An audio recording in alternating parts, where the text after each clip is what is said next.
Hello viewers, మీరు చూస్తున్నారు కవిత village channel. మన ఛానల్లో ఈరోజు ఇడ్లీ రవ్వతోటి లడ్లు ఎలా తయారు చేసుకోవాలో చూస్తున్నారు. అందరూ ఎక్కువగా ఇడ్లీ రవ్వతోటి ఇడ్లీలు మాత్రమే పెట్టుకుంటారు. మనం ఈరోజు ఇడ్లీ రవ్వతోటి లడ్లు తయారు చేసుకుందాం. ముందుగా 2 గ్లాసులు ఇడ్లీ రవ్వని ఒక గిన్నెలోకి తీసుకొని అందులో సరిపడినన్ని నీళ్లు పోసుకుంటూ ఇడ్లీ రవ్వని బాగా కలుపుకోవాలి. ఇడ్లీ రవ్వని నీళ్లు పోసి బాగా కలిపి పక్కన పెట్టుకోవాలి.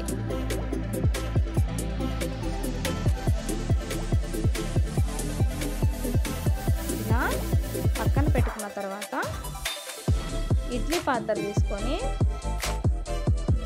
అందరి ఇంట్లో ఇడ్లీ పాత్ర ఉంటుంది కదా, కేవలం మన ఇంట్లో ఉండే వాటితోనే మనం అప్పటికప్పుడు ఈ లడ్డుల్ని తయారు చేసుకోవచ్చు. ఇడ్లీ పాత్రలో 2 గ్లాసులు నీళ్లు పోసుకొని, మన ఇంట్లో పాత కాటన్ చీర కానీ ఇంకేదైనా ఉంటాయి కదా, దాన్ని ఆ ఇడ్లీ పాత్రకి సరిపడే అంత, పైన కప్పుకోవడానికి సరిపడే అంత క్లాత్ తీసుకోండి. ఆ క్లాత్ని ఒక తాడుతోటి కట్టుకోండి. అంటే గట్టిగా కట్టద్దు, క్లాత్ని కొంచెం లూజ్గా కట్టండి. దాన్ని లోపలికి అనుకొని తాడుతోటి గట్టిగా కట్టుకోవాలి. ఎందుకంటే మనం పిండి దాంట్లో పెట్టాలి. పిండి పెట్టినప్పుడు అది జారిపోకుండా, కొసలు ఊడిపోకుండా ఉండడానికి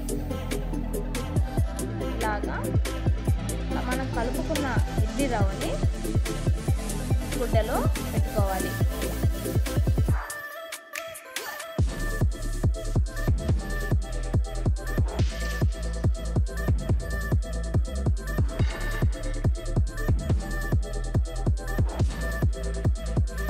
చాలా ఈజీ.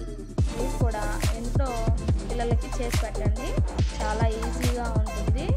ఎక్కువ శ్రమ కూడా ఉండదు, తొందరగా అయిపోతుంది, చాలా ఈజీగా అవుతుంది. ఇలాంటి లడ్లు పిల్లలు చాలా ఈజీగా తింటారు, చాలా బాగుంటాయి. ఇట్లాగా ఆ పిండి అంతా ఆ గుడ్డలో పెట్టుకున్న తర్వాత కొంచెం వాటర్ వేసుకోండి పైన. ఖచ్చితంగా తడిగుడ్డ మాత్రమే ఇడ్లీ పాత్రకి కట్టుకోవాలండి. పొడిగుడ్డ మాత్రం కట్టకండి. తడిగుడ్డ ఏ గుడ్డైనా కానీ కాటన్ గుడ్డ తీసుకొని దాన్ని తడిపి దాన్ని ఇలాగా కట్టుకోవాలి. తర్వాత ఆ పిండి దాంట్లో పెట్టుకొని తర్వాత పైన కొంచెం నీళ్ళు పోసుకొని, ఇప్పుడు నేను మూత పెట్టేస్తున్నాను. ఇలా మూత పెట్టిన తర్వాత ఒక అరగంట సేపు బాగా ఉడకనిచ్చిన తర్వాత అది మూత తీసి పిండి లోపల ఉడికిందో లేదో ఇలాగా గంటె కానీ చాకు కానీ ఏదైనా తీసుకొని కలుపుకోండి. పిండి అయితే బాగా ఉడికిపోయింది, ఇడ్లీ రవ్వ బాగా ఉడికిపోయింది. దాన్ని ఒక గిన్నెలోకి తీసుకొని బాగా చల్లారిన తర్వాత బెల్లం,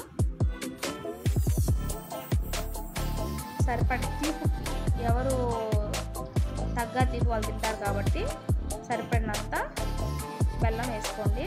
తర్వాత యాలక్కాయలు ఒక 4-5 వేసుకోండి, సరిపడినన్ని యాలక్కాయలు. నేనైతే 5 యాలక్కాయలు వేసాను. తర్వాత పచ్చి కొబ్బరి చిన్న చిన్న ముక్కలుగా కట్ చేసుకున్నవి వేసుకుంటున్నాను. పచ్చి కొబ్బరి టేస్ట్ లడ్డులో చాలా బాగా తెలుస్తుంది. తినే వాళ్ళైతే వేసుకోవచ్చు, లేదు మాకు కొబ్బరి పడుతుంటారు కదా కొంతమంది, వాళ్ళు వేసుకోకపోయినా ఏం కాదు. కొంచెం నెయ్యి వేసుకోండి. నెయ్యి అయితే ఖచ్చితంగా ఉండాలి. నెయ్యి వేసుకున్న తర్వాత వాటిని అలాగా ముద్దలు చేసుకున్నాం. అలాగా ముద్దలు చేసుకోండి. అంతే, ఆ ముద్దలే పిల్లలు చాలా ఇష్టంగా తింటారు.